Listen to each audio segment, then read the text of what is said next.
to be? What's a cup of tea? What's mushy pea? What's the biggie thing? What's all this then? Well, hello once again. Welcome to another episode of What's All This Then. That rhymed. That was fun. Hello once again. Welcome to What's All This Then. Isn't that nice? That's the first. How many episodes? And that's the first time you've hit that rhyme. Yeah. Well, usually I'm very direct about sort of hitting all of the words, like, you know, as I doing it consistently at the same time every time. So interesting. So this time you threw an again in. Mm-hmm. I threw an again in, and that was new. Yeah, and that was new. I'm you know, wow. I'm trying to take this whole thing less seriously. The next just chapter like of maybe What's All This Then. Just like maybe a slight note of I'm getting sick of this. Well, hello again. Mm-hmm. Oh, it's you again, is it?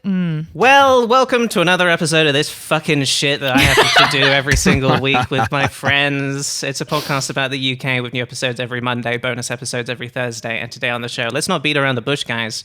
I got a parody song to kick things off, so take a listen. Oh my God. Take a listen to this. Can you guys hear that? No. Nope. Oh, rats. I guess you won't be able to hear my parody song cover. I'll be passing you, brackets, on the racetrack based on I'll Be Missing You by... Who's that song by again? I'll be missing you. I don't fucking know. I don't know what you're talking about, mate. Well, instead we'll have to talk about Diddy Kong, star Oh, of the Diddy. beloved Yes, racing game. of course. For the Nintendo yes. 64. Okay, it's all coming together. Today, Okay. we'll be finally answering the question, is it better than Mario Kart 64? Yes, it is. Yes. I'm Charlotte Yes, it McDonnell. Wow. I'm joined, as always, by my wonderful co-host. It's Libby Watson. Yay. Hello, Charlotte. I'm just really enjoying drinking my Diet Coke. Oh, that's so nice. Yes. Libby's got her Diet Coke. Yes. Yes. Would you like to say what you said before we started about my Diet Coke? I said, so now you're drinking a Diet Coke, are you? Which is really only a joke if you listen to the most recent Finest episode, where we did promise that we would be... Libby specifically said, I will be drinking a Diet Coke on that episode, and then she turned up with a big iced tea. And I showed up with 3 sodas for what I thought was going to be the soda segment. Oh, God. Yeah. It was truly my one job was to get a Diet Coke so we could talk about it. And it was because we had talked about the sodas being woke with David Roth. And so I wanted to, I don't know, I guess drink a Diet Coke about it. But, you know, we are going to record, we're going to record a Finest while I'm in the UK where I can have one of the woke sodas. So...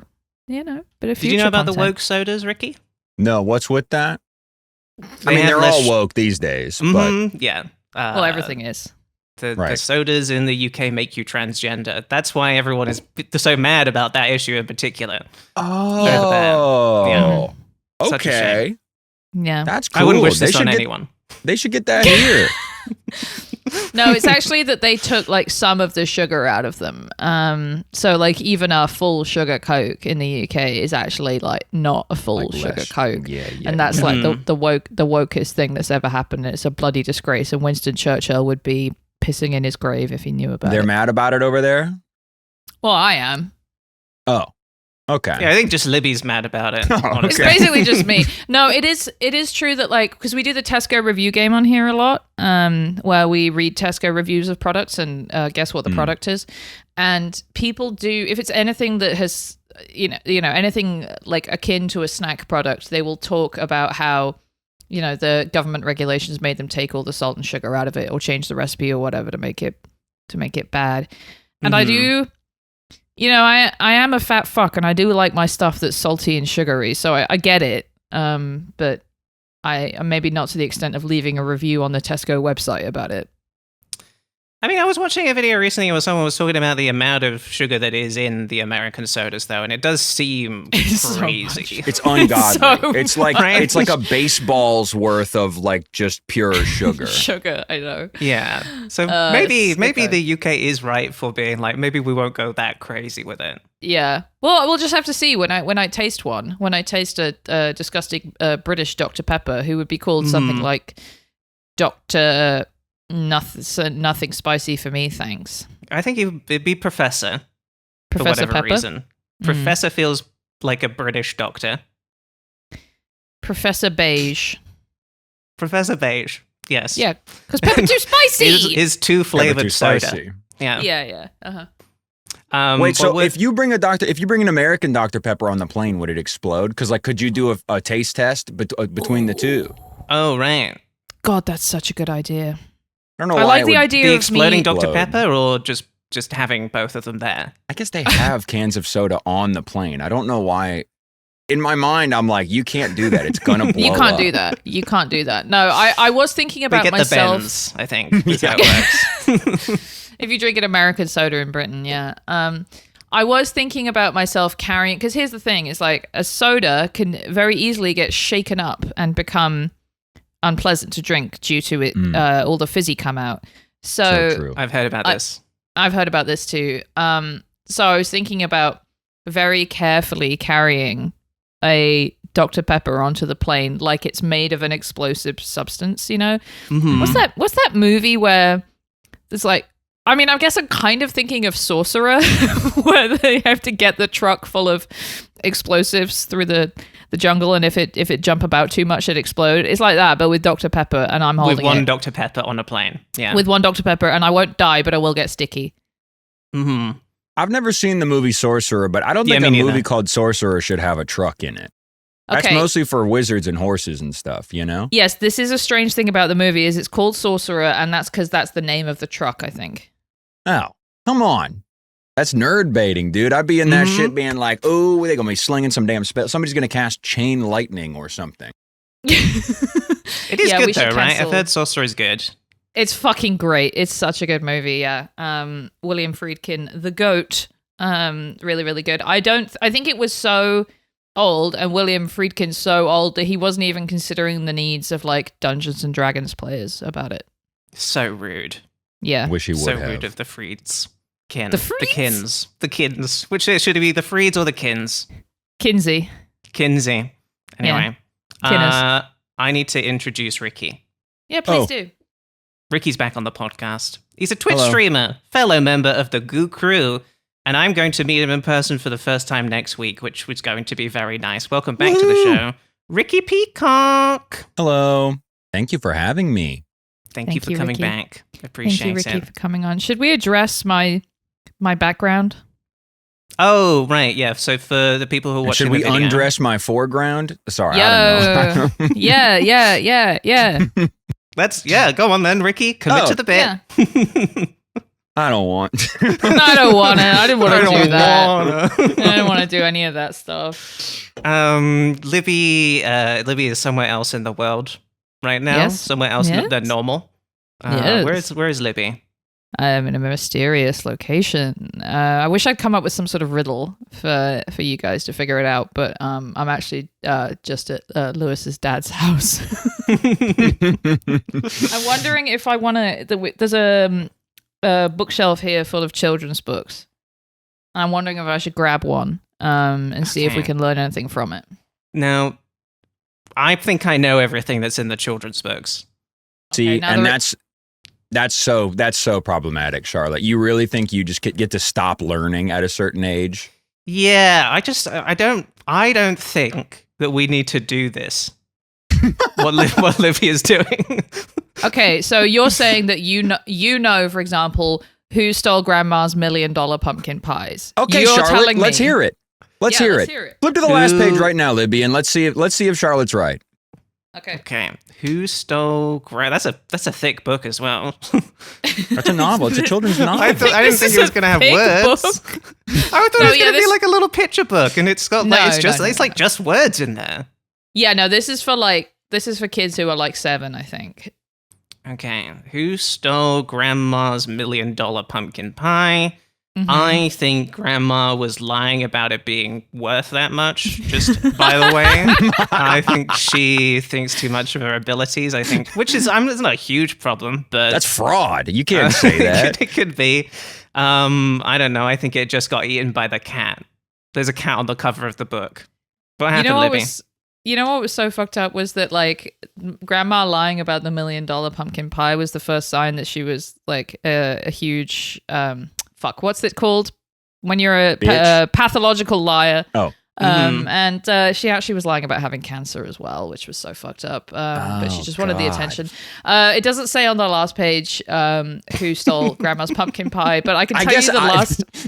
Huh? I was just gonna say, this is how you know I don't read books, because I just assume the last page of every book, and this is what happened. Well, I'll tell you what it says on the last page here. It says, and just like I expected, Grandma's $1 million pumpkin pie was delicious. Okay, this is This is awesome. Why don't we just do a podcast where we read children's books? You are. Okay, well, you can't just be saying that sort of thing, Libby, because after File Type Podcast, I know. it will actually happen, and Ricky, you'll be roped into doing a whole episode God. of a fake podcast about children's books. Good. This is the one time I'm just going to trust what the AI overview says, okay? Yep. Turns out that their scheming neighbor, Zoe Bonjour, stole it. Okay, I can tell you, as I was leafing through the book, I did see the name Zoe, so I trust it. So Zoe, you are cancelled for the theft of You're $1 on million notice. pumpkin pie. Well, we're doing a video game one on the podcast. And Ricky, you've been on the show already, so we already know your opinions about the UK generally. So why don't we just talk about, do you want to just talk about video games? What are you playing right now, Ricky? Dude, I'm playing a lot of Street Fighter, and it's so fun. Now, Ricky, did I see on social media that you are in a Street Fighter tournament?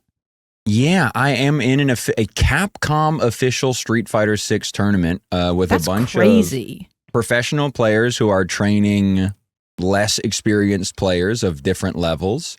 And then we're going to play against each other. It's going to be so fun. I've been playing fighting games for so long, and like, this is mostly just an excuse to, like, I don't know, play more of them, force my Twitch chat to like pretend to enjoy watching them. And my coach is like a guy I've been watching play professional Street Fighter for years. And it's like, now he's teaching me how to play the game. I like it. I'm having a lot of fun. I'm having a lot of fun. That's so exciting. I think that I should get into fighting games, because I do think it would be good for my brain. I love to hear this. Because one of the things, because producer Pat also plays a lot of fighting games too. And whenever he's talking about the fact that he's like been fighting someone and was like brutally losing to them and was still having a good time, just being impressed by how good the other person was, I'm like, I do not know how to unlock that part of my brain where I feel good about being bad at something. You know? Charlotte, you know what I'm going to say? It's going to be the thing that I say. You have to start a fighting game podcast? Sounds sort of like Dark Souls. Sounds sort of like Dark Souls. Yeah, Yay, I will. Dark You Souls learn a lot of mentioned. lessons. I agree. From the experience of playing Dark Souls, you can absolutely translate that into the experience of playing a fighting game. Libby, I think you're dead on.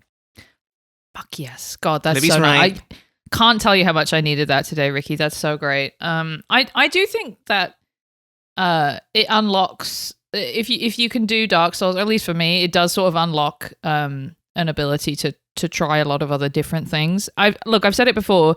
Also, in my real life, it made me more confident in my real life, which is maybe very sad. But maybe this is something that fighting games can do too. You know, I think it would be nice. I don't know where to start. Is my issue With fighting games? Yeah. And this That's is a lot despite of having people's watched issue. Patrick Gill's very long video about how to get into fighting games.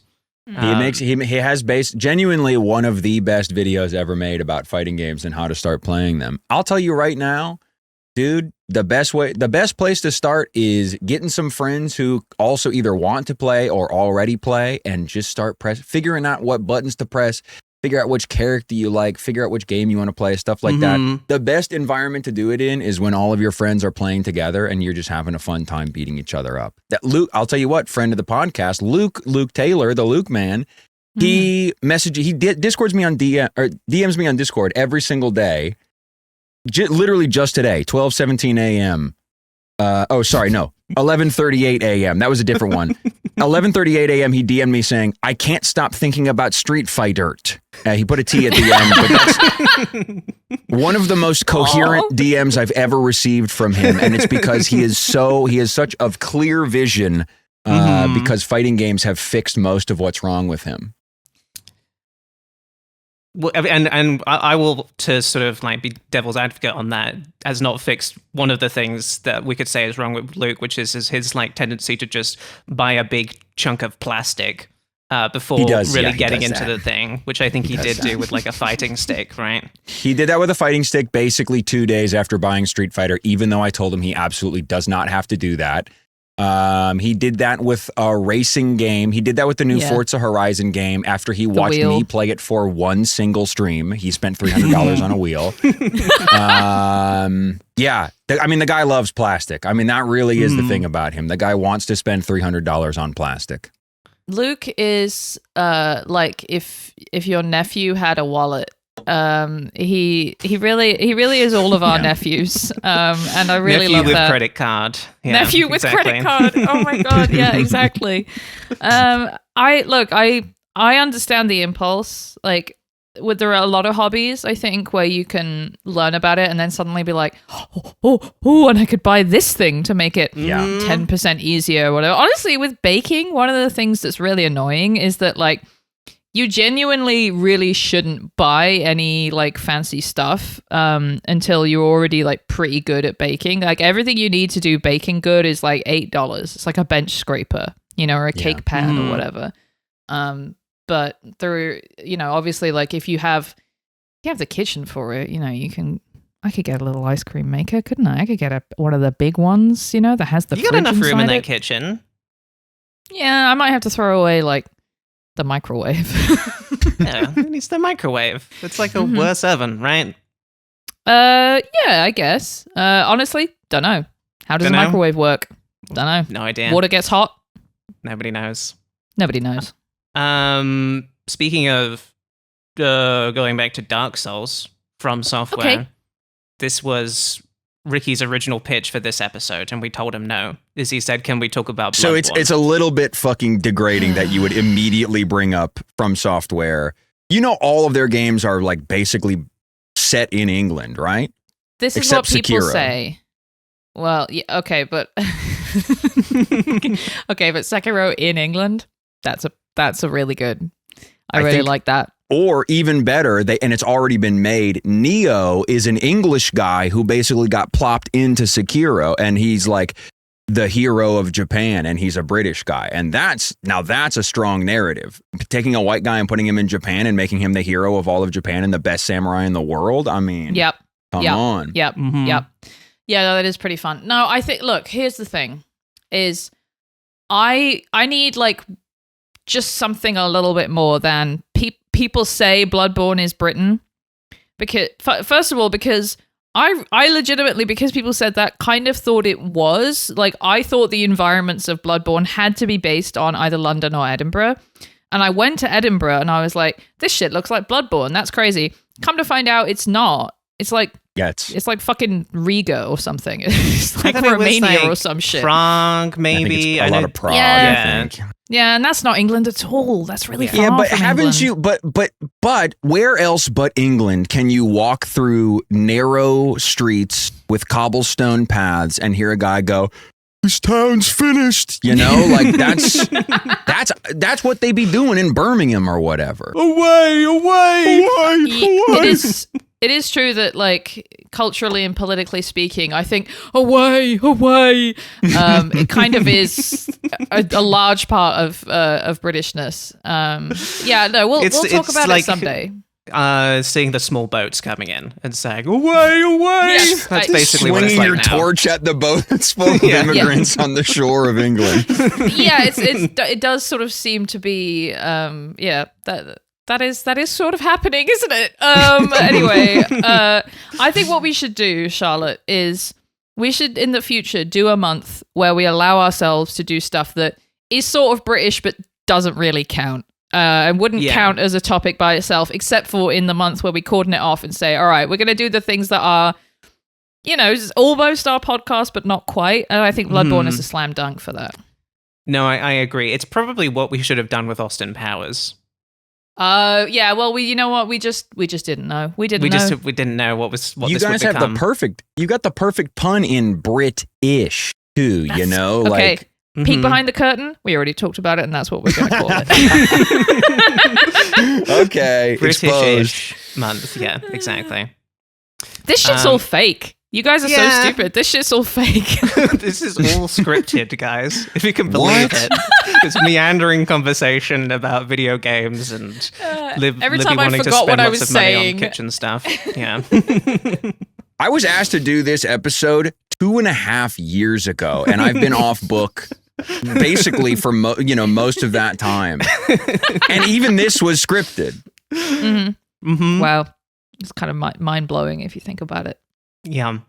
We should get into the British thought, but before we get into this week's British thought, we don't have like a theme for this, but I want to do sort of British thought update, right? Oh, because we talked about Adele and her gorilla on a previous episode of the podcast. Ricky, we shouldn't just say Adele, because Adele is already a person to a lot of most people who haven't heard that episode. There's already an Adele, and it's an Adele who's much more famous than the gorilla Adele. The gorilla Adele is the most important Adele to me in my life right now. So to me, she's just Adele.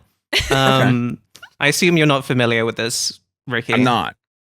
There's a woman who had a 4-foot gorilla statue on like a little shelf affixed to the outside of her home, and she was told to remove it or she would be faced with, I think, a £20,000 fine. Disgrace. And we released that episode the day before she was like supposed to take it down, and I just wanted to update the listeners and let you all know. Okay. She has given in. So the gorilla, we're very sad about this. Caesar the gorilla has been removed. Caesar has fallen. Yes. Now I do want to mention the fact that the council. So she said it's done. I've had to take it down. There's nothing else I can do.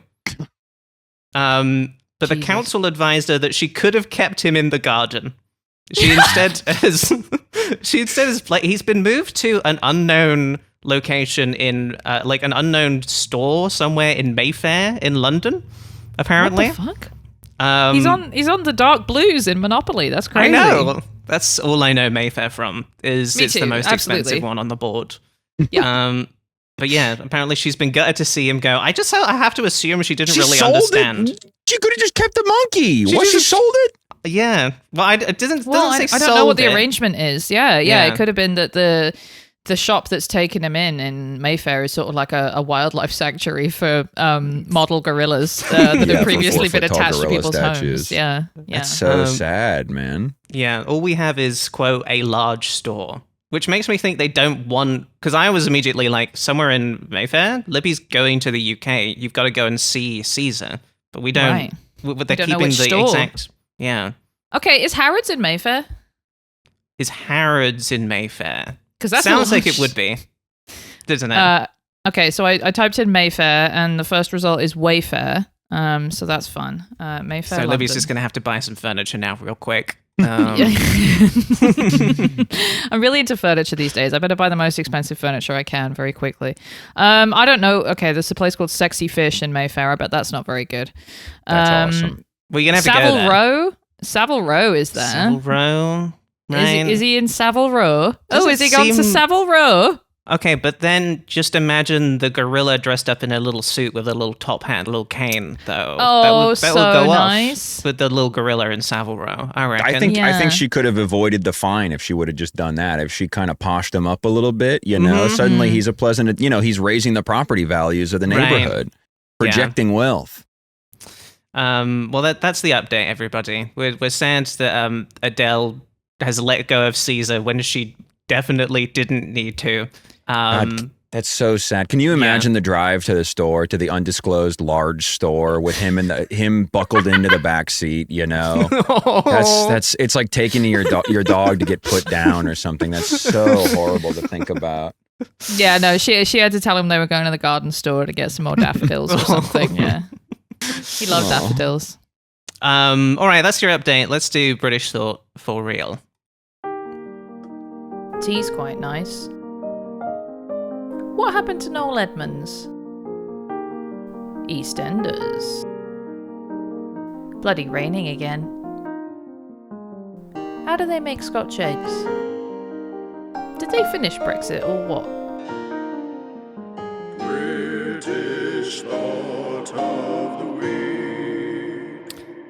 That's right, Libby. It's time for British Thought of the Week. And today's British Thought is, why did a cheese company castrate a giant? That's where all the good cheese is. Hold on, I've heard this one inside before. his I just willy, can't isn't it? remember. This is one of those questions they ask you in your Google interview. They're testing lateral thinking. So this thought came to us from Sourceforce. I will say that the story in question is a little bit old at this point. It's a few years old, but we don't care because this one is particularly funny, and it gives us an excuse to talk about the giant, the Cerne Abbas giant. Ricky, have you heard of this giant before? I Ring have any not. bells? No? No. Okay. He did get a little brief look in on our episode with Paul F. Tompkins when we were talking about pin the knob on the giant, which gives you a little bit of a clue as to sort of... Did we really talk about that with him? I believe we did, yeah. Oh, wait, yeah. Do you wish we hadn't? No, yes. But were we doing knob throwing, Dorset knob throwing? And It was then knob throwing, right. yeah. Okay. I just sort of feel like if we had done a whole British thought about pin the knob on the giant, that would be taking up more space in my brain. And if we had done that as a whole thing with Paul F. Tompkins, I might no longer be alive. No, I just got a little bit of a look in that, or I altered Libby's mind and memories so that she could continue doing the podcast. So the Cerne Abbas giant, he is a big old giant drawn into the side of a hill. Yep. Yes. He's very large, and he's got a big club. And most He's got importantly, two. I'll say He's so. got two. He's got two. Yeah. So he is not only is he nude, but he also has I would say, quite large erect penis. Massive Yes. erection. Yeah. Like you can't Yeah. get harder than that. Yeah. Yeah. More What are we details on the talking penis, about? please. Yeah, I mean, look, it's like it's at what is this in terms of degrees? It's gone from 180 degrees to 1. Yeah. Yep. Yeah, It's all the way up. It is at 0 as far as I Yeah, can exactly. tell. Yeah. Yeah, from 6 to noon for sure. Yeah. That's right, Ricky. That's the better way to put it. It's reaching. I would say, it's getting up there towards the nipples. With aspirations towards the nipples, which are also drawn on huge there. lopsided nipples. Yeah. Yeah, they are. One of them I have to imagine, has shifted over time. Right. And I mean, the thing about the giant is it's not like someone did this a long time ago and we're just looking at sort of, some like a bit of history that people did in the past. Like people have to consistently go over the giant again and again Right. to keep him there. Come back in with someone's new chalk. job? I'm looking at a photo of 1, 2, 3, 4, 5, 6, 7, 8, 9, 10, 11, 12 different men, 2 of whom are assigned to the cock and balls at this time, apparently, at the time the photo was taken, all doing giant maintenance. Yes, I actually have a little. I wanted to show you some at least little clips of this video, which is from the BBC News, which is about it's like an update on the giant with him being maintained. I cut out a lot of it just because the way that the presenter talked about the giant just really pissed me off, and I needed you guys to hear it. Okay. So let's take a look at this. The Cerne Abbas giant is huge, 55 metres, 180 feet, and his profile is, how shall I put this, very bold. His problem is heavier winter rains wash away the chalk more quickly, and our warmer, wetter look at all these- winters allow plants and these are algae to cock grow, and that workers. is softening the giant's distinctive No. Yeah, shut up. features. All right, we get it. Softening the giant's The distinctive giant's- features. Yeah. And looks I maxing the can't giant is let a this one go. Looks This is maxing? really the one. I want to make sure we get this clean because this is the whole reason that I wanted to show this to you. Yeah. Looks maxing the giant is a huge job. It takes a team of 300 Not what they're people, doing, a total first of of all. around 15 days of long, hard graft, made even harder by the exceptionally hot weather we've been having. Don't worry. This it's that is one twat. of his arms. Who is this? Do you know who this is? No, I just know his face. You know him as I- that twat. Legitimately, I opened Google as if I was going to be able to put into Google That what I had twat. in my brain, which was recognizing a man's face. We do not have that technology just yet. But yeah, no. Again, so yeah, he wanted to make it very clear. Don't worry, guys. I'm not working on the giant's penis because that would obviously Right. be so uncouth. Well, that would be him to gay. do. It would be gay to touch the giant's penis. Yes, that's right. They have to find two gay guys endorse it to be the cock and balls workers. You'll be all right with this, right? You love this stuff. This is your favorite thing. Drawing the outline of a penis. I do really hate how he used looks maxing there because it is specifically not looks maxing. It is looks maintaining. Right. Although the giant has, I actually would argue that due to sort of the nature of the having to sort of go over the giant again and again, the appearance of the giant has been altered. I see what you mean. Yes. Over the years. Interesting. Has been updated. I would say. I want to give you some stats here because it is a big giant, 180 feet long, and Yeah. one article made sure to tell me that the penis is 36 feet long. It's not That's even that big. It's not that big. I was just making a joke. Oh, Just making a joke funny about a little guy joke. being like, oh, that's not even, 36. Interesting. Yeah, okay.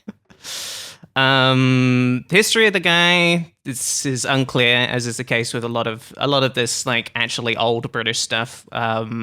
Believe he could be a Saxon god, maybe, or sort of yes. like yeah.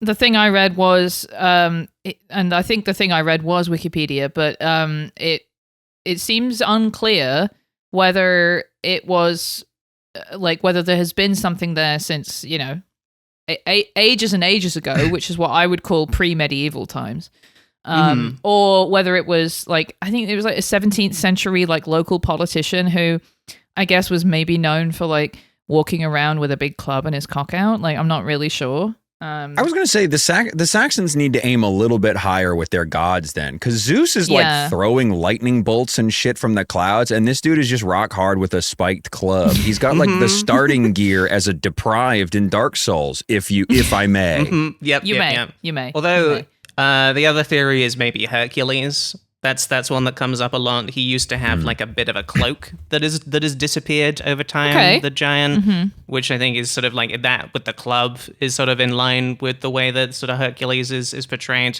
We also know it could have originated as far back as the year 700, which is old. That is a long time ago. That is a long time ago for sure. But the reason we're talking about the giant is why did the cheese company cut his dick off?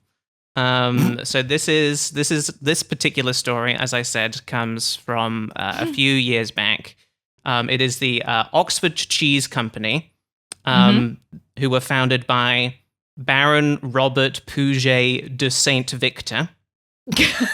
Wow. Not really important that I say that whole thing, but That's It crazy. was very important. Very important that you do that. Yeah. and they sell a cheese, which is called the Cerne Abbas Man Vintage Cheddar. And for a time, it looked like this. You want to play Spot the Difference, Ricky? See anything missing here? Well, his jawline seems a little bit less pronounced. He's got no eyebrows. That's interesting. Yeah. No His mate detail shaved of him the off, yeah. fingers. Yeah. And then I guess he doesn't have his 36-foot cock is another thing about he doesn't him. seem to have one. Yeah. No. Nipples filled in as well. Yeah, that's right. They hit the paint bucket tool on the nipples. That's They did do interesting. that. Oh yeah, yeah, that is interesting. I mean, I suppose it's such a small cheese that it would be hard to really fine get the detail. definition you'd need. Yeah, the fine detail, exactly. Yeah, I want to correct the record on what I said. I think it definitely is as old as that, between the years 700 and 1100. Yes. And a BBC article from 2024 says that they, the guys, the smart men, the smart men. Libby, I have researched this, so it is fine. I do know, I know what you're talking about. I like Libby's approach better. Just sort of sight reading the first article she found. The smart men, they said it's fine. Smart men. The smart 700 men, years they old, said I they think. made it in 700 BC. It is now believed the monks at Cerne Abbey had attempted to rebrand the naked giant as Edwold. Now that's fun, isn't it? Edwold. Edwald. I do Edwald. like that. Yeah. I just want to I want to circle back quickly to the guy's looks maxing, because it was the Yep. first thing that came to my mind, but just because I want to get this on the record, just to maybe put up a defense for that twat, as Libby called him. Thank you. It is maybe a riff on our coworker, fellow streamer Clavicular, hitting his jawline with a hammer, and how they were sort of sculpting the chalk with pickaxes or something. I just wanted to Right. get that out, and maybe You I are don't want so to take right. the most malicious view of what he. It didn't seem to me, didn't read to me as as the kids say, but I do agree it wasn't the best use of the term. Ricky is right now auditioning to be a talking head on future BBC News broadcasts, being like, "We need some balance here." Please, yeah. can On we the guy have who said civility looks maxing. politics? I only found out doing research for this one as well that looks maxing does have 2 X's in it. I don't know if you guys are aware of that. Yeah, that also Yeah, I'm that pretty also cool. annoyed me. So, yeah. Anyway, the Oxford Cheese Company released a cheese and it has the giant on, and the giant's cock is not on the cheese, which I think Yeah. is fine. Who cares, right? Deeply, who cares? I'll tell you who cares. Vic Irvine, who was the head brewer at the Cerne Abbas Brewery in Dorset, and Dorset is where the giant is as well. Oxford, Dorset, 2 different places. So he's coming in already pissed off that he's like, this giant was mine. I'm using the branding for my brewery. Right. I keep the cock on there. They don't even get, this is not their giant. And also they're taking his dick off. I have some quotes from him because they are really good. Okay. So here's what he had to say about this. First off, they're not in Dorset. And second, they've emasculated him. I'm incandescent with rage. Jesus Christ. This is maybe my favorite one.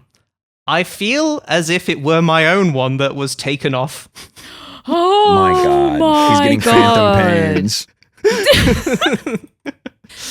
First of all, no, you don't. That's not how you feel. First of all, you're insane. You're Can't insane. Speak to what he feels, Libby. No, I feel pretty confident I can speak to what he feels, because I think if that is how he felt, what he would have been saying instead was, ow, ooh, Ouch, oh, my where's huge mine? cock. Oh, my cock, it was so big. I really miss it. Another thing he had to say, it is clearly a binary giant who has a large phallus. It's that simple. Oh. Sort of implying that take the penis off the giant and he becomes envy, I guess, right? Is that... That's yeah. so interesting that to him, a non-binary person is just like, you just have to have nothing down No there. You just have to, genitals you have to. Yeah. That's so awesome. Yeah. It's watering it down in case they upset people. It's not on. An erect penis is an erect penis. Yes. I've often long said been it. saying this. Yes. At the And grocery store, wherever. Wherever it may be. Yeah. then Wherever it comes is an up, erect you know? Penis. Mhm. This was from the brewery's Facebook page.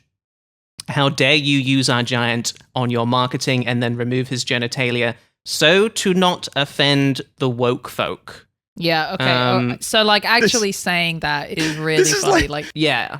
That's crazy. This is like the British version of like Black Rifle coffee, you know? Like this is our line, you know? How dare you? Penis cheese. Yeah. Yes, absolutely.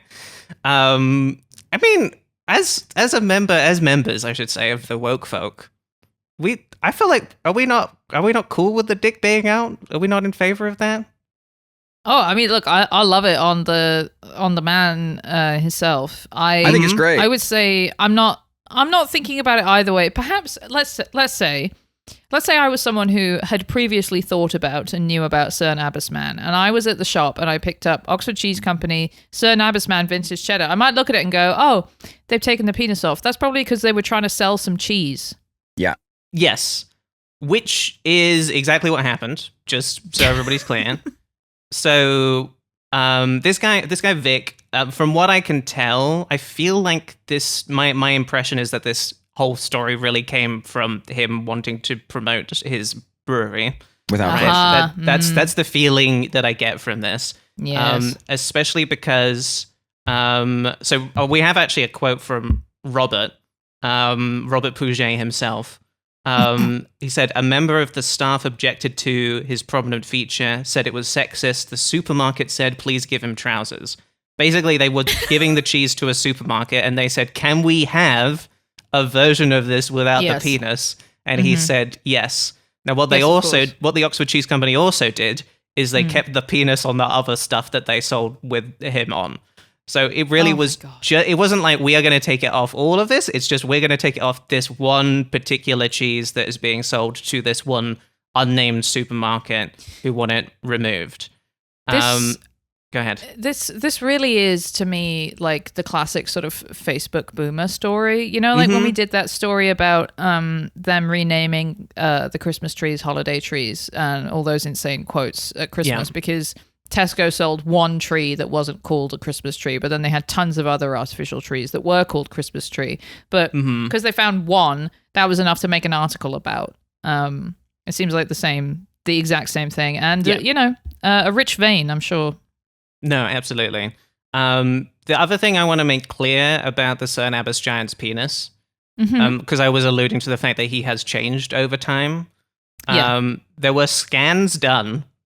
LiDAR scans done in 2020 of the giant's penis that concluded that it was added much later than the bulk of the figure, which may have originally been wearing clothing. Oh my god, that's so awesome. Isn't that good?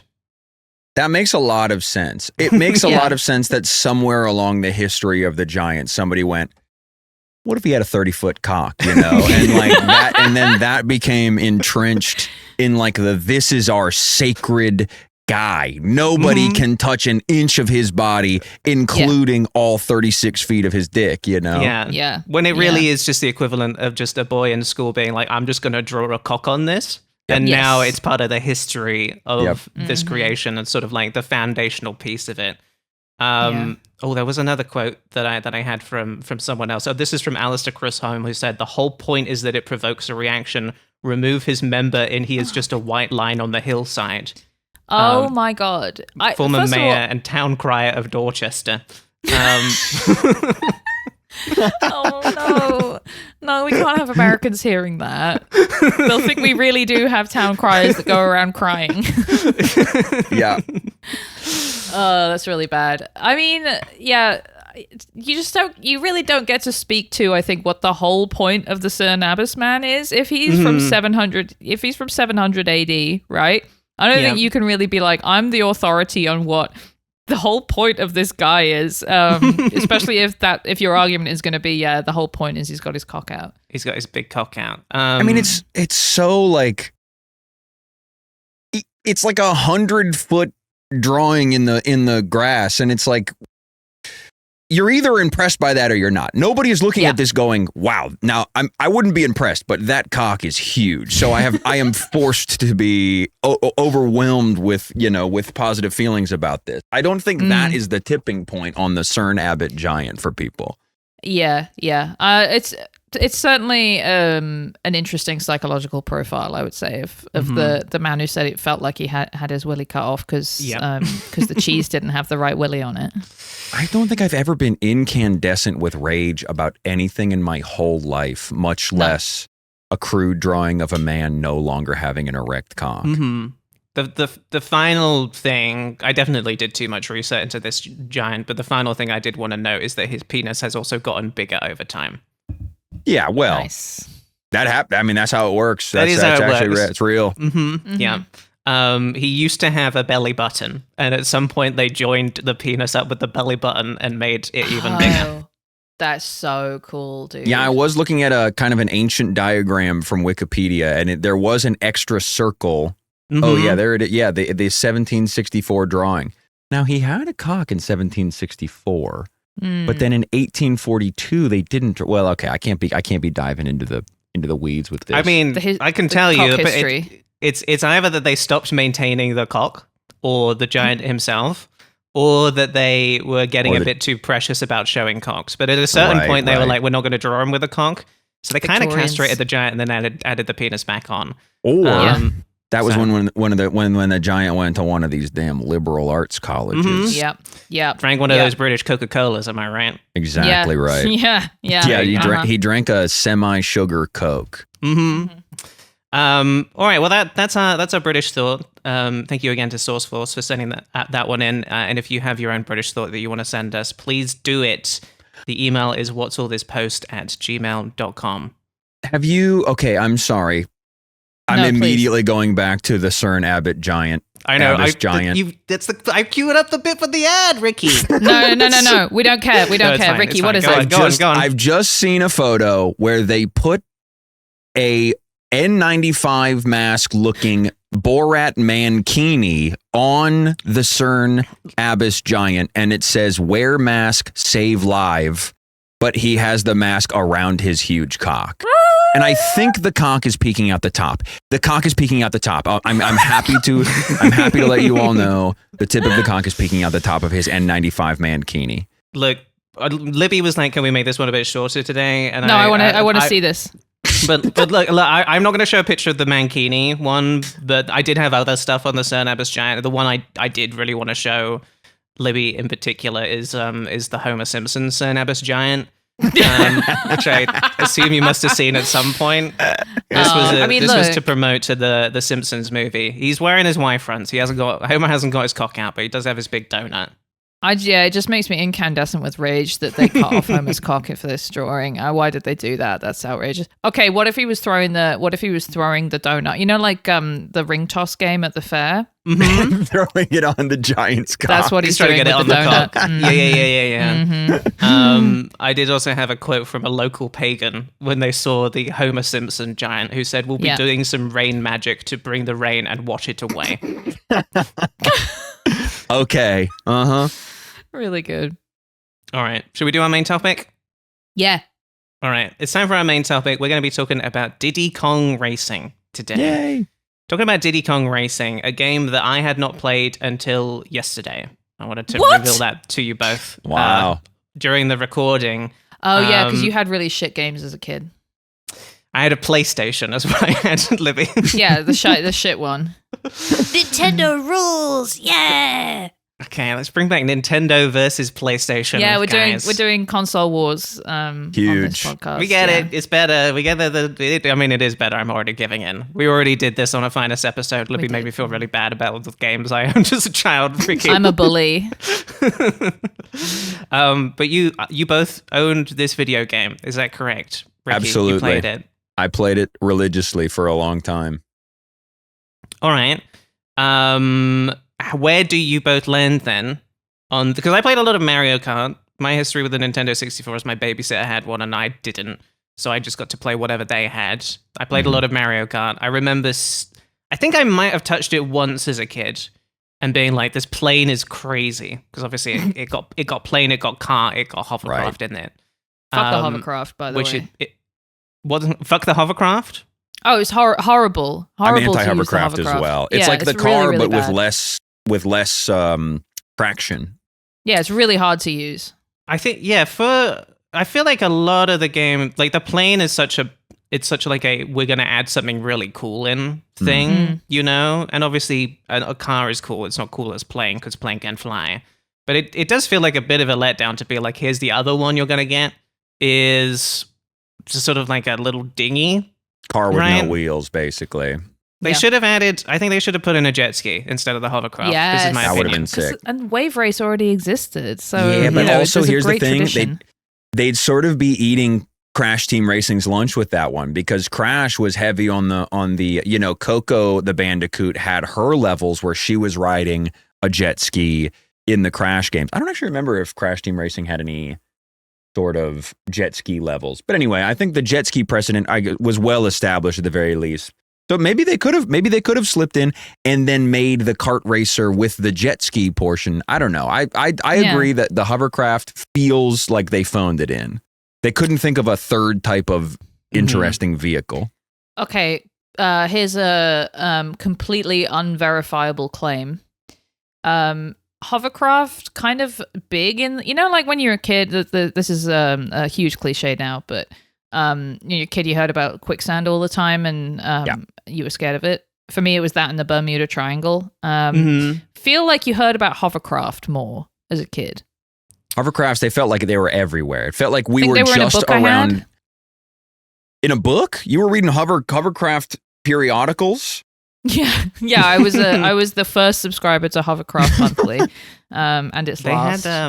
They had one in James Bond. There's in Die Another Day. There's the intro sequence is all hovercraft stuff. And I do remember thinking, well, it must be cool because James Bond's on a hovercraft. Yeah. And I just saw him ride a surfboard earlier, and it's got gadgets inside that surfboard, so I know he's cool. That's cool.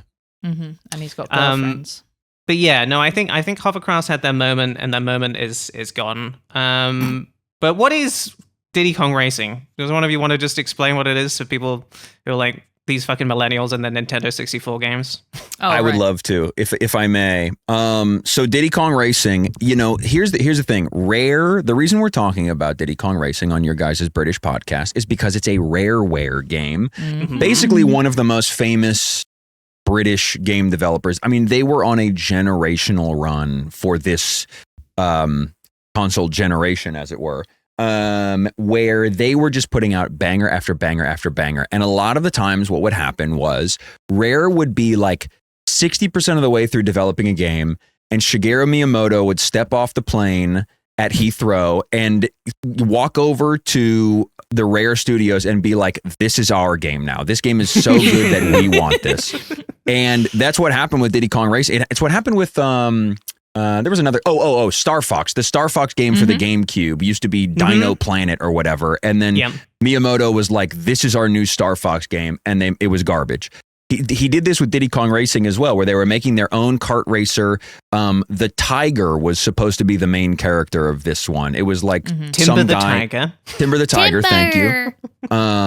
Was supposed to be the main character of this one, and then Miyamoto came and was like, "It's ours now. Make it the Donkey Kong or whatever. Make it the Diddy Kong game or whatever." Hey, kid, you got to put some Marios in this. Yeah, exactly. And he put a cigarette out on his arm. So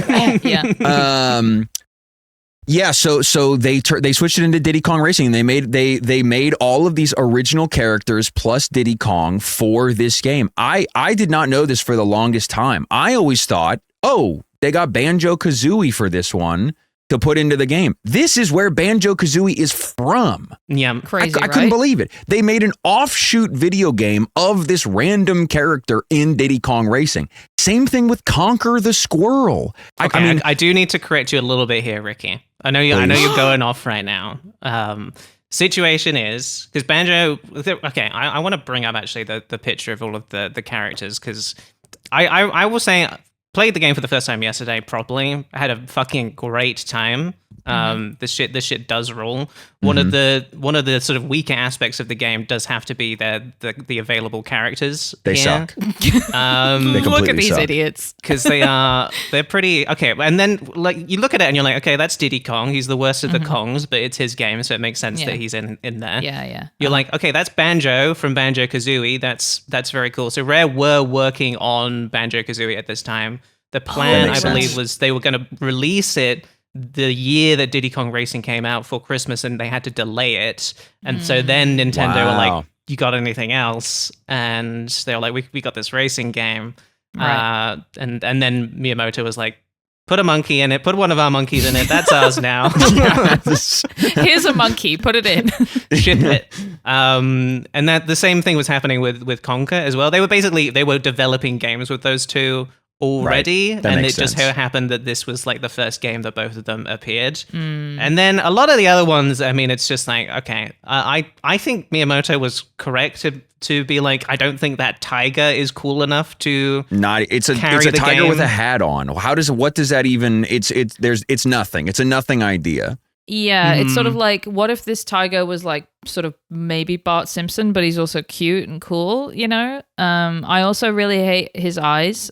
He looks like he's sort of had too much coffee, I think. Yeah, no, he does have the yellow irises that you don't really Scary. see. And he's just really, really big, wide, sort of like car headlight sort of eyes. I've And been watching the Twilight films recently, and all of the Cullen vampires have the yellow irises, so that's what he's reminding me of. yeah, Okay. yeah, he's a vampire. Yeah, no, He's he's a a bit of a vampire. twat. Yeah. Do you guys have a favorite of this lineup? I do. Well, come on, let's hear it, Ricky. It's a sore spot for me because my favorite was always Crunch the Kremling, but he's like far and away the worst character in the entire It's really game. bad.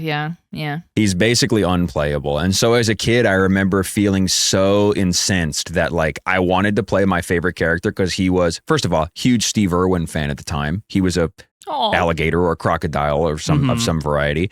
And he had a badass like motorcycle vest on with an upside down skull and crossbones. Yeah. And He's on the only top bad of that, boy. he's the bad boy for sure. On top of that, as I have established many times in many public venues, speaking of your noble producer Pat, he made a generational video on cousin games, which has unfortunately will hang over my head for the rest of my life because all I played was cousin games apparently. Right. So, what I mean to say is, I never liked Mario 64. I was obsessed with Donkey Kong 64. That was my fucking game as a kid. And so they had the Kremlings in Donkey Kong 64. So I'm playing Diddy Kong Racing and I'm Yeah. like, that's my guy. This is my, finally some representation. Alligator with a motorcycle vest on. And he was fucking unplayable. So I don't remember who I ended I'm up landing sorry. on, but I remember as a kid the feeling of being incensed that Crunch the Kremling was made so awful in the game. Yeah, I'm that sounds impressed really that you even hard. knew he was bad, honestly. He was so slow, and I've played the game sometime in the last 10 years. I don't remember why.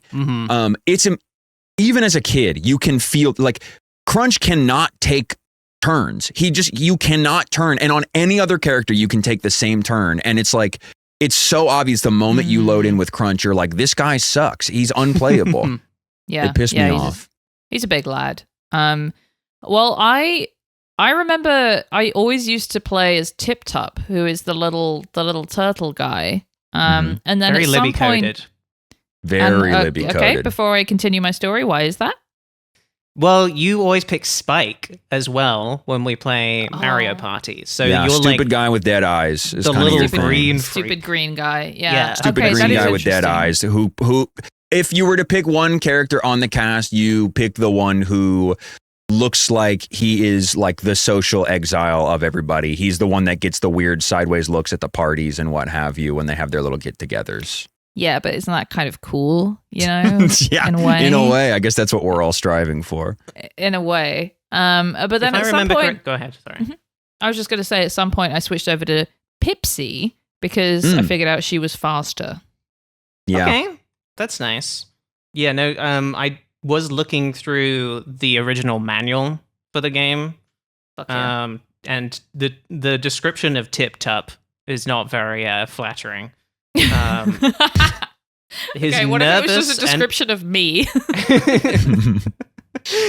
his nervous and maybe even slightly clumsy nature.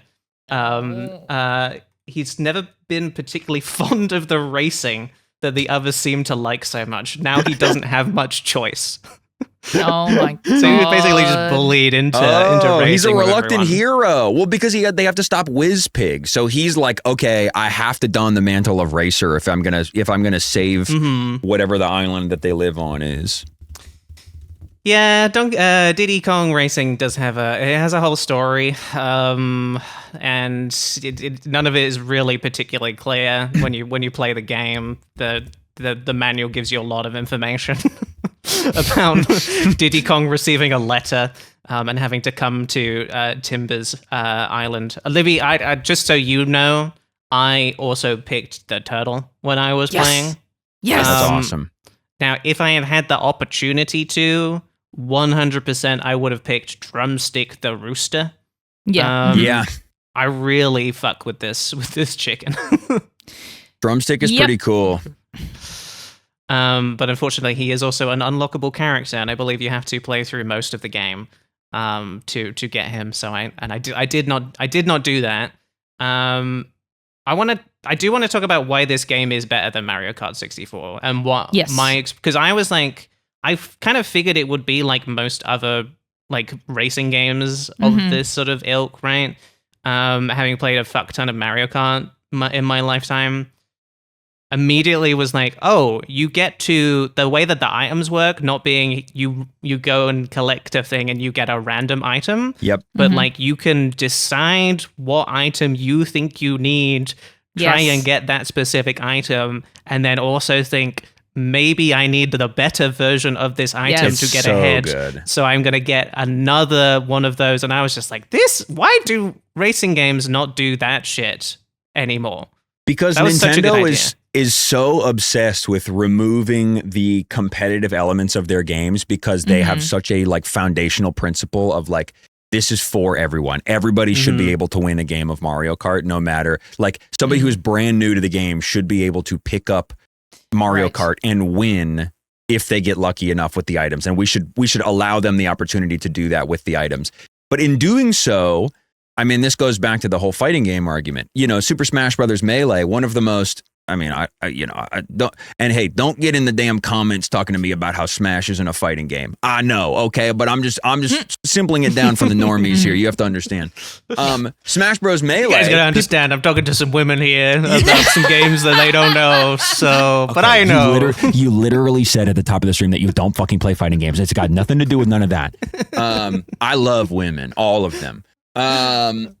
But Super Smash Brothers Melee, they didn't like that there was too much of a competitive advantage that good players could get. Yes. So in Super Smash Brothers Brawl, they made it so sometimes your character just falls down for no reason and like stupid shit like that. They added the smash ball where you can like if it's a completely random thing where if you hit it if you get the last hit on it, you get your crazy super whatever.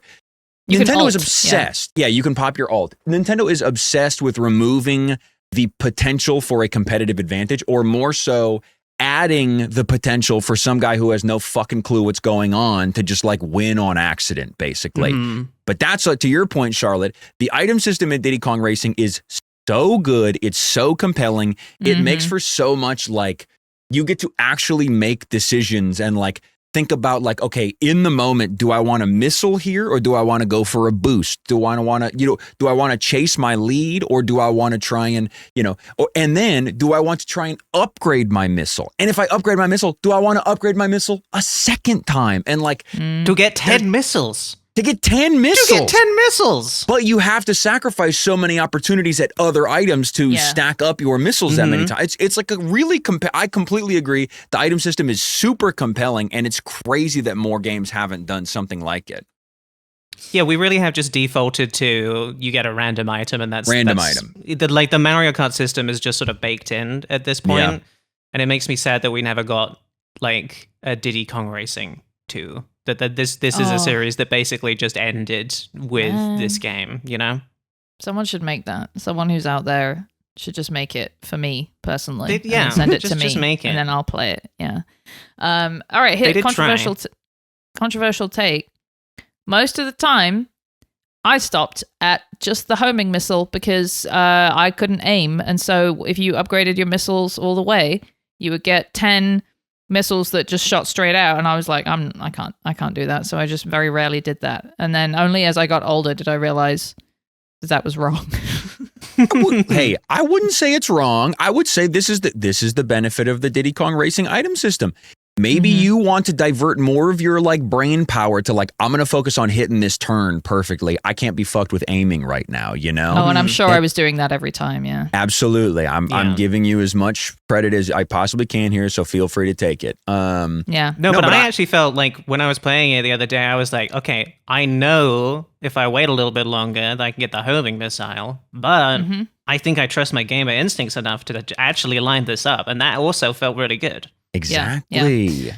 One thing I really like about this game compared to Mario Kart is just a selection of tracks that you do, and they're great. To be clear, I love Mario Kart 64. I think it's great, and I still replay it. But in Diddy Kong, it has a more satisfying single player experience because it's like Mario Kart World, where you could drive to specific like little biomes, I guess, little different worlds. There's the like dinosaur land. There's the God, I sound like such a stupid baby. There's a dinosaur land, and there's a big snow volcano, land. and There's a there's big snow. There's a well when there's Yeah. one on the moon. you have to race a big dinosaur, and he's really scary. Fuck that dinosaur, by the way. That Horrible dinosaur guy. is fucking That dinosaur. insane first boss. Insane. Jesus Christ. And then, okay, also really like the mechanic where you beat the boss and then he's like, I'm going to hide the silver coins in all the levels. You're going to beat the levels again while you also have to get the 10 silver coins, which is a good challenge because you have to go out of your way to get them. And then you go back and beat him again and he's harder. That was so cool, dude. That was so great. It's an interesting way of like encouraging children to like learn and get good at it, and not just like, oh, whatever, just Get do it good. Get good, like, kids. I mean, just like, I don't know, No, learn really. the tracks more, you kind of get to practice more and stuff like that. Because I feel as though like I engaged as a kid, I can remember myself just like engaging with the game more of like a, I need to get this turn right. I need to like make sure I line up at this point. Yeah. I need to be able to hit my drift at this point and shit like that. And it's probably because they were having me go through these levels and master them to get these coins and shit. Yeah. Also the similar mechanic where to unlock the was it like the battle areas where you had to like the you had battle to modes or find whatever. a key. You had to Yeah. find keys hidden in some of the levels. Yeah. And in the medieval world, which was always my favorite, you had to hit it. Shut the fuck up. No, it's actually based on Prague. So you had to hit a boost off the bridge. You could raise and lower the drawbridge by hitting the bell, and you had to hit a boost up the bridge. And that I remember the afternoon where I sat down to figure that out, and I was 8 or something, so it so probably sick. took me quite a while. But it was so cool. And the multiplayer, I think also, like, even though Mario Kart I think was primarily a multiplayer game, I think the multiplayer for Diddy Kong Racing was like even better because you had those like like the special arenas or whatever, the volcano arena where you had to get the eggs. Did you have to get the eggs? You got eggs. There is a getting egg game that I was really mad at the computer about, and because I didn't understand. You got to pick up the eggs, you got to bring them to your nest, you got to wait for them to hatch, but people can steal your eggs. So good. It was all really good, and I agree that the inclusion of like an actual adventure mode and like a little hub world And secrets. I think I know that Mario Kart World has attempted some of this sort of stuff, but I Not really. can't confess that I've gone back to it since it came out. No. I don't think it's. I sort of wish that more people were taking lessons from what Diddy Kong Racing was doing, and they were just trying to be like, it came out the year after Mario Kart, so they were just trying to be like, let's just make sure that this is different from Mario Kart. And they just added so much fun shit to it. I just love a hub world personally. I just love driving around and being like, I'm gonna find which level to go to and find the secrets. Absolutely. Talking to the elephant. Honking at the elephant. Well, so about that elephant, Libby. I was gonna say we should address the elephant. The elephant in the room. The elephant in Yeah. the room. if we've got any criticisms of Diddy Kong Racing, one of them has to go down to the elephant. His name is Taj. Taj? Raj. Okay. Now, which one of us? Taj. You're Okay, right. Taj. okay. My fault. His name is Taj. He is Indian, and he is not voiced by an Indian man. He is Not voiced even by a slightly. British man. Yeah. Mm-hmm. And So, he's Can I, doing- if you'll permit me, I have been. Don't do I your was- Taj impression, Ricky. I've been Please do Permission not. denied. Permission denied. perfecting. This is how they should have done Taj.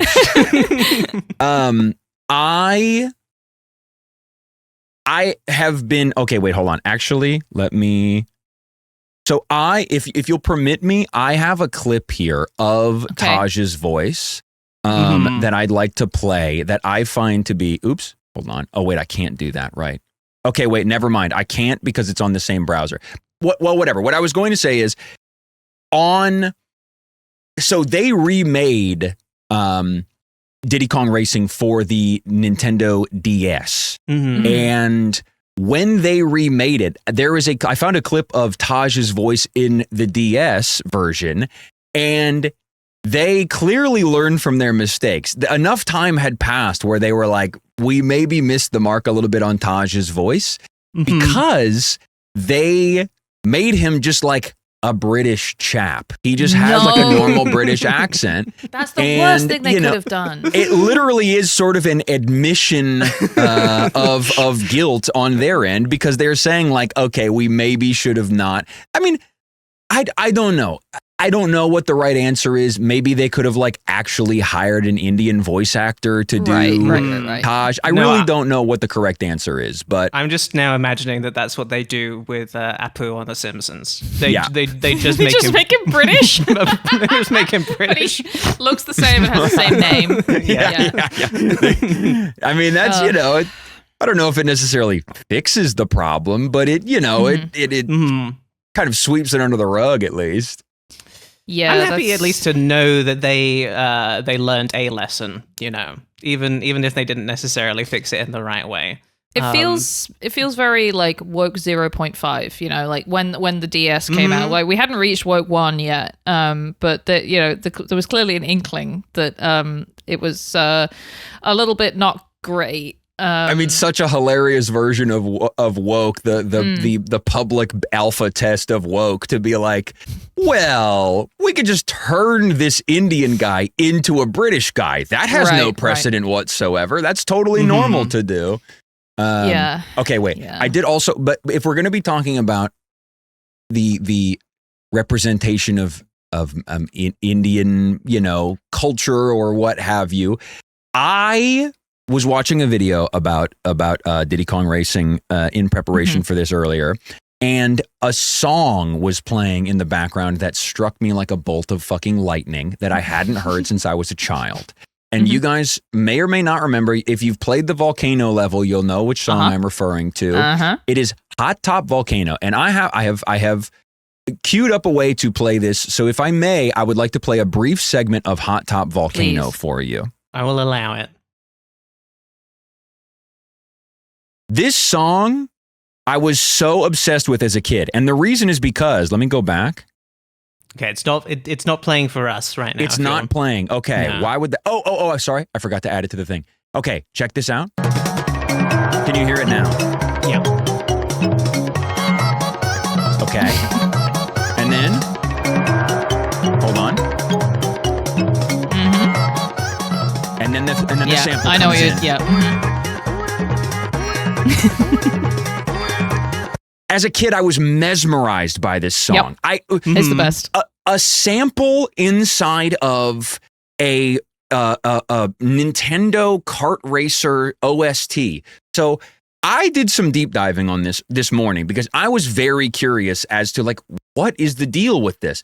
So basically, more people have been curious about this than me, obviously. And at some point in time, there was a Japanese comedy duo. I don't remember the name of the comedy duo, but basically it was The Japanese comedy duo is a very famous. It's called manzai. It's like it's like a Japanese trope. But anyway, for some reason, there's this modern Japanese manzai duo, and they became really interested in this song. And so they spoke to David Wise, the rare composer, about this song. We love the David. goat. I mean, one of the undisputed goats of video game composing. And so they basically asked him, like, what is they had their own version of what they thought the lyrics were in Japanese or whatever. They were like, what is the deal with this? And David Wise basically said it is a sample of a woman singing a just like fringe Indian dialect from like southern India. And I heard it on a sample CD called Heart of Asia. And so that was like the origin of the sample. And he kind of chopped and screwed it to fit rhythmically with the song. And so I would like to play for you the sample from this song in Heart of Asia. There's no instrumentals whatsoever. It's just this. ತೆನೆಯನ್ ಪಾಲ್ಟು ಮಾಡಿದ್ದೆ ಕೆಳಮನೆ ಬೂರನ್ ಬಿಟ್ಟು Karalli ಬೋರಕ್ಕನ್ನ ಸೀತಮ್ಮನ್ fault. See, dude, it's so cool. It's so That's cool. so good. To put that in shit. your OST for your Diddy Kong Racing game is so sick. Yes. David Wise is the fucking goat, dude. And that's why he's the GOAT. Yeah. That's God anyway. damn, you have unlocked something that has been in my brain for almost 30 years. That's crazy. I heard that song and I was sent through like a time vortex and I was like, I need to figure out what the deal with this is because it's so good. It's so good. Yeah, no, obviously the music is incredible. There's so many absolute slappers. In every single world of that game has like one really, really good song at least. It's incredible. I also really love, I think, you know, we were talking shit about the characters you can play as, but I will say they snapped with the bosses. And especially for some reason, the accents that they gave the bosses are so funny. The fact that the Triceratops you race is like a gruff New York guy. He's like, well done, kid. Now you're going to race me again. That kind of stuff. Insane. Why? Why is he like that? The German octopus. I mean, The it's just German octopus, incredible. yeah. Yes. Who goes, like that. I loved Whizpig as a kid too, the main baddie of Diddy Kong Racing. Whizpig. I mean, that's such a good name. Yeah. This is the thing man. Rare does best, is like coming up with charming characters that are like, I think, you know, slightly kind of tongue in cheek almost. It's like, yeah, he's called fucking Whizpig. But it's great. It's so good. Also, he's quite hard, I will say.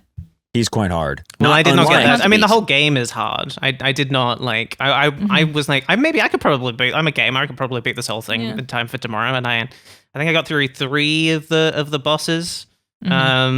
But I did have a great time. I didn't get like enough time to like listen like properly to a lot of the music. But that particular song that you played, Ricky. Well, you were beating the one, levels so fast. I was beating them, Yeah. but Right. I was just getting. You know what? I was just having a fucking great time, which I know, feel right? like is so nice to have when you go back to a game that is like, you know, I will say it does feel really weird to be like, this is a game from my childhood, and then go back and be like, wow, this looks so much like shit compared compared to what is like. I really do feel like just such an old person to be like, yeah, this is my type of thing. Like, we'll be listening to those songs in the retirement home and just being like, oh, grandma loves the Donkey Kong soundtrack. A very troubling thought. Yeah. Well, thank you for that, Ricky. We should rate or rank Diddy Kong Racing on our British supermarket themed tier list, with S being Waitrose tier, A being Marks and Spencer, B being Sainsbury's, C Tesco, D Morrison's, E Asda, and F Iceland. Libby, do you want to start? Where are you going to put Diddy Kong Racing? I mean, this is really easy for me. This is Waitrose. One of my favorite N64 games, the N64, you know, like my first real big chunky console that I loved. Many happy hours playing this game with my brothers and also alone. It's just a wonderful game. The music is great. Playing as Tip Top is great, and it's not weird to do so, and I'm not a weird little green guy. I love everything about it.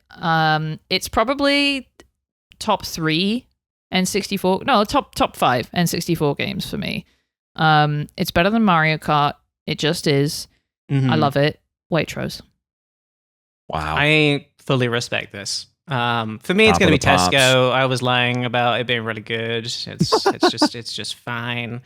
Who cares about these go-karts? That hovercraft fucking sucks. Why do they make me do all those hovercraft? No, Libby, stand Libby, down. no. Stand down. Don't punch the Kill computer her. screen.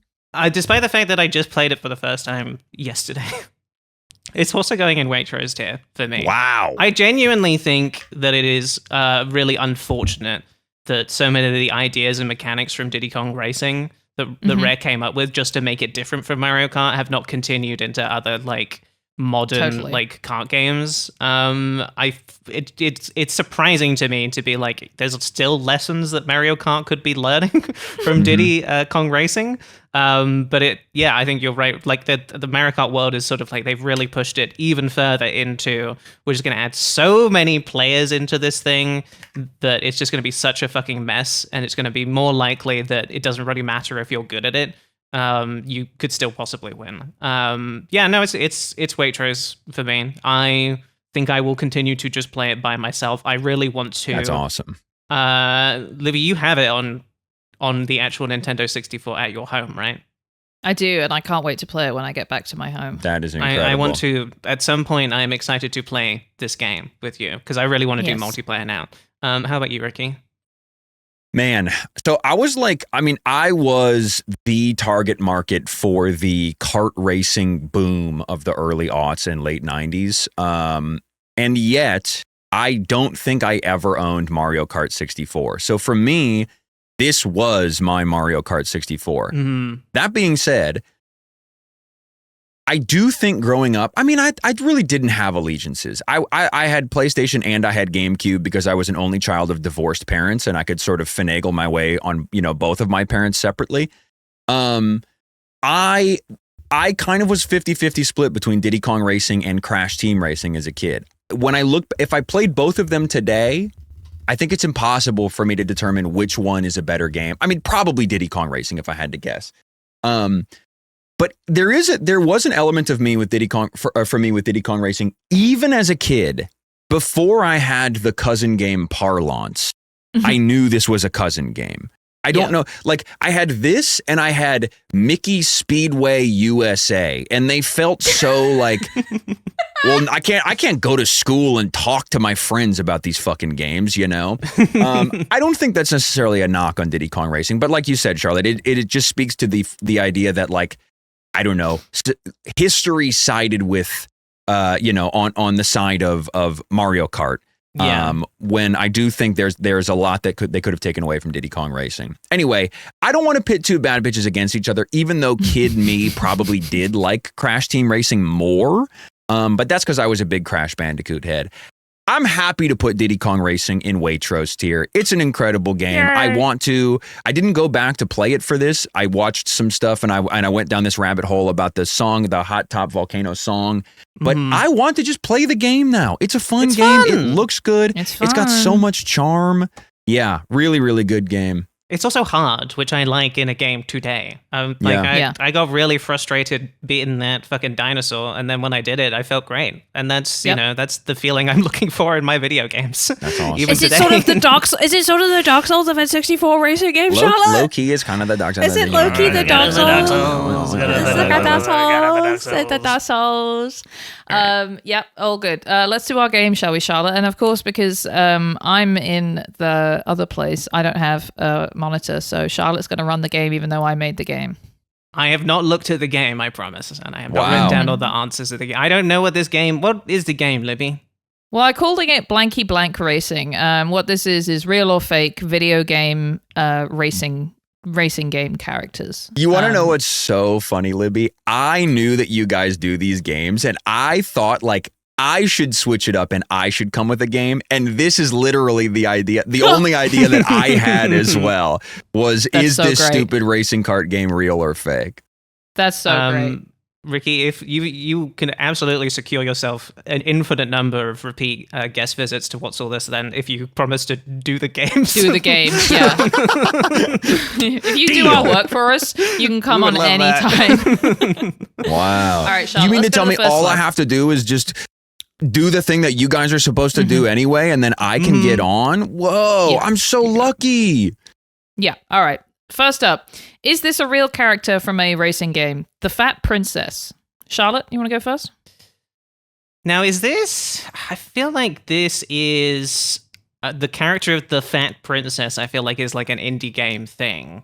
I think. I don't know if it... I'm probably getting my games muddled. It feels like it is a Castle Crashers thing, or it might be like a different game that is just about a fat princess, or it's like a Castle Crashers-like thing. So I want to believe that this is true. Okay. So I'm going to go with true on this one. Ricky, is this real? Is this a real character from a racing game? The fact that you just said that tells me everything I need to know, Libby. Because yes, it is a real character from a Sony PlayStation 3 release title. However, to my knowledge, Fat Princess has not been in a racing game. She was I believe she was in some way represented in Sony PlayStation All-Stars Battle Royale, that game's that platform's version of Smash Bros. But I don't believe the Fat Princess was in a racing game. Charlotte, would you like to press the button? PlayStation All-Stars Racing also exists, and she is in that, yes. And now you've made me doubt myself. You're right. No, I didn't make this up. Okay, yeah, it is real. It came out this year? Really? That is so funny. That can't be. Yeah, it did. It came out this year. It is a shame that basically every other racing game that isn't Mario Kart feels like a cousin game, you know? Yeah. Just because it's not that. What the fuck? All right. You look at the next one. Yeah. How quickly you've moved on from the fact that they released a kart racing game with Fat Princess this year. That's unbelievable. Okay, sorry, I won't dwell. No, I need to check. I need to check my facts now as well because I'm scared. No, I think you're right. I did fuck it up. No, I fucked it up. I didn't look my Ricky Google right? properly. Yeah, she was only in Battle Royale. Okay. Oh, I'm so bad at my Well, then Ricky job. gets a point. Ricky gets a point. Yeah. Thank I just you. didn't do Thank my you, Googling Libby. properly. That's fine. Okay, yeah. Well, Ricky gets a point. All right, Dingo Dial. Ricky, is this real or fake? Charlotte, go first. No, that's Ricky not has how to the go game first. works. No, Ricky, you have to go We have to first. I'm in alternate charge. so that you don't do that shit you just did. I think it's real. I'm not sure. Charlotte, what do you think? I think Livy made this one up.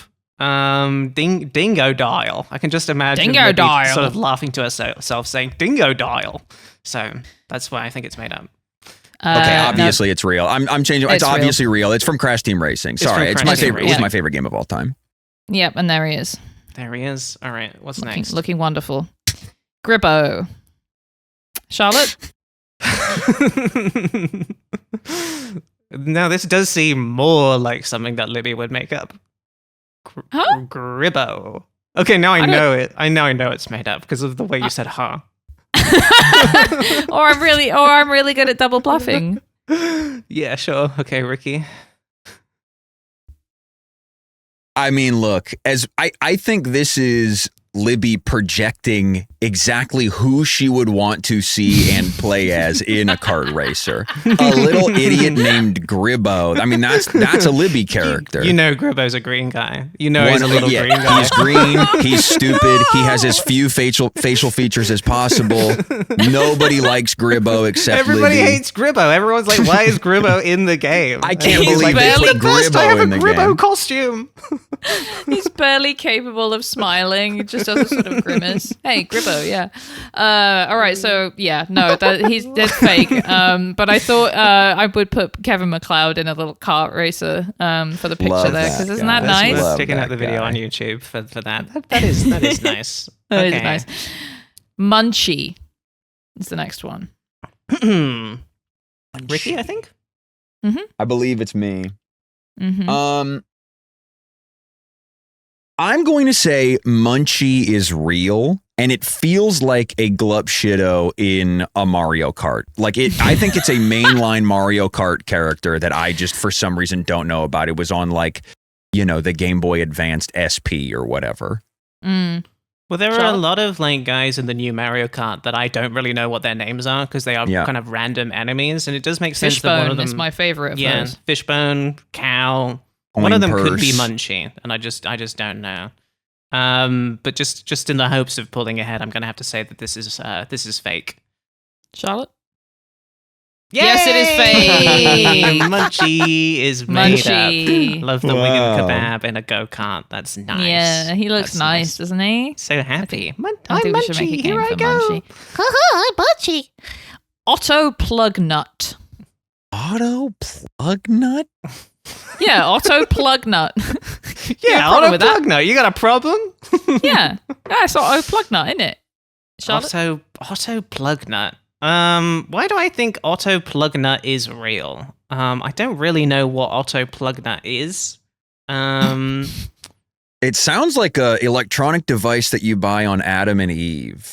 Mm-hmm. Yeah, I think it's real, and now I get to picture that on a car as well, which is fun. Ricky. Oh, I think, and I'm metagaming here.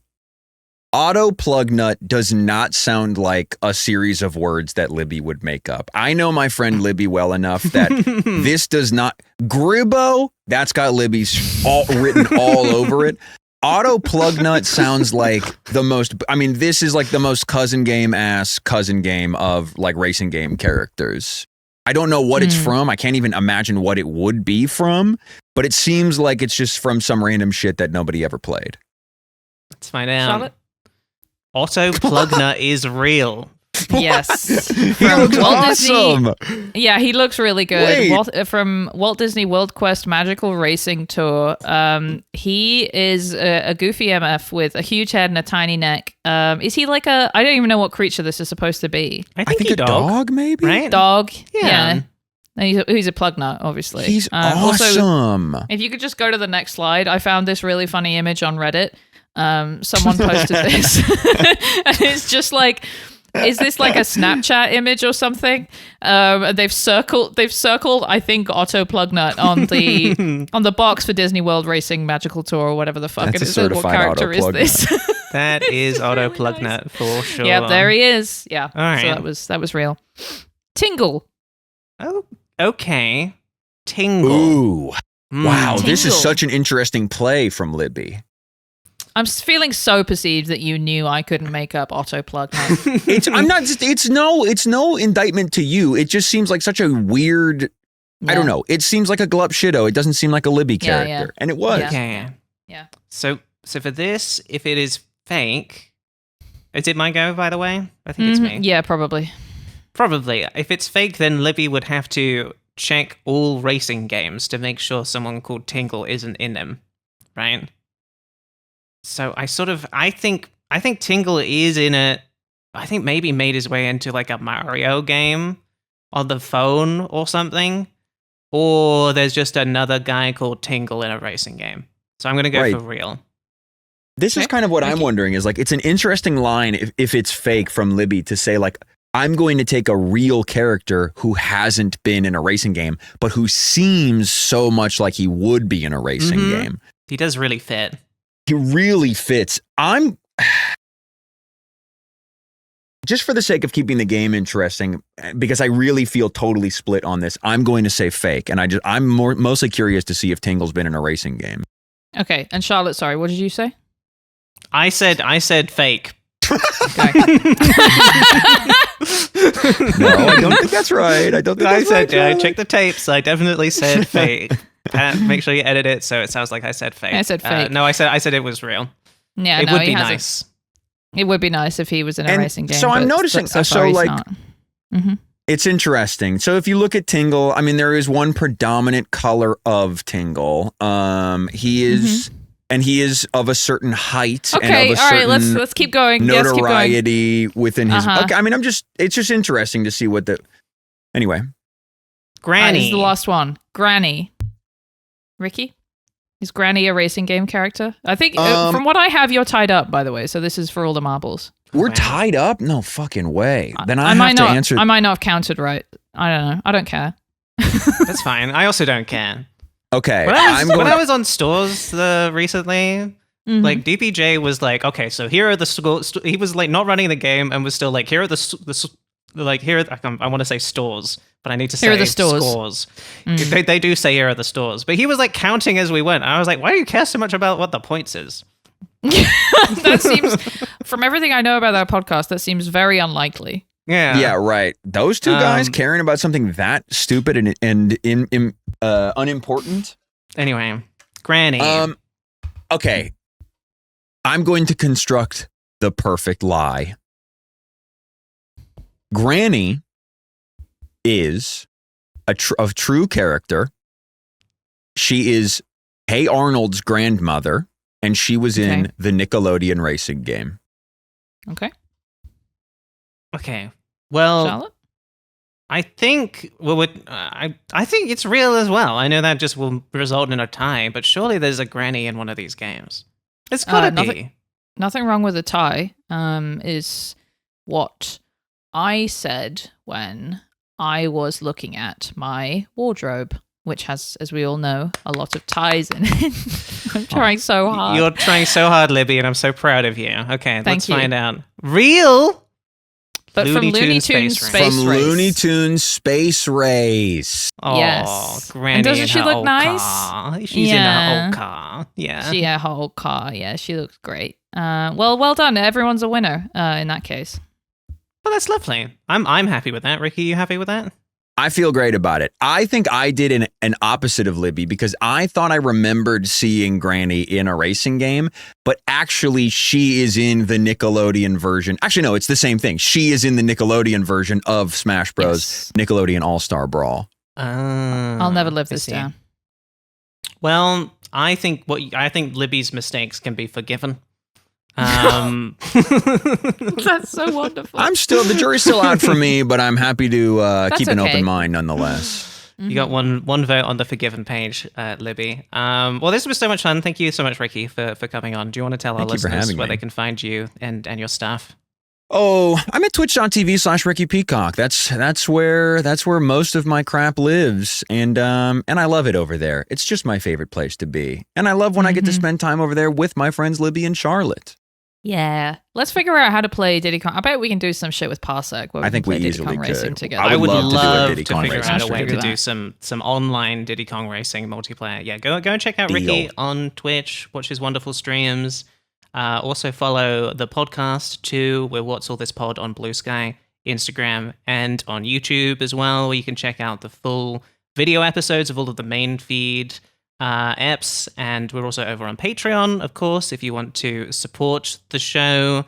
We did hit over 900, which means that Libby is going to have to eat a chicken roll and do a review of a chicken roll. Yes. So thank you everybody for that. And then this week, we're both going to British stores and looking at the contents therein, because Libby's near a British store, so she's going to go to that. Right? And it's going to be lovely. Yes, I'm going to review a place to get British things. But what is the place? I guess you'll have to listen to the episode and find out.